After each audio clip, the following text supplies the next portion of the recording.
Orang tua-tua dulu percaya kalau letak penyapu lidi belakang pintu akan halang benda tak baik masuk ke dalam rumah. Katanya takut nak masuk sebab tajam. Betul ke penyapu lidi ni boleh menghalau makhluk halus? Orang dulu percaya penyapu adalah simbol pembersih. Macam mana kita sapu habuk kotoran, begitu jugalah fungsinya dianggap boleh halau aura tak elok. Tapi sebenarnya, rumah kampung dulu kan bertiang dan berlantaikan papan. Angin boleh masuk bawah lantai. Habuk dan daun kering pun mudah bertebangan. Letak penyapu belakang pintu memudahkan nak capai bila ada kotoran masuk. Ada juga orang tua suka letak penyapu lidi belakang pintu dapur.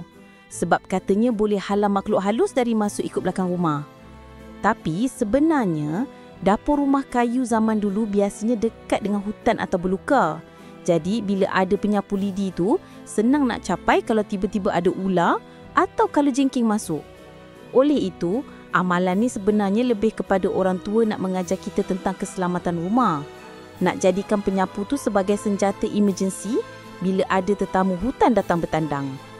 Macam Min, biasanya penyapu ni memang selalu dekat belakang pintu rumah. Tapi sebabnya Mak Min akan tunggu dekat pintu sambil penyapu ni tunggu nak libas kalau Min balik rumah lewat petang. So nenek atuk korang masih tak amalkan kepercayaan ni?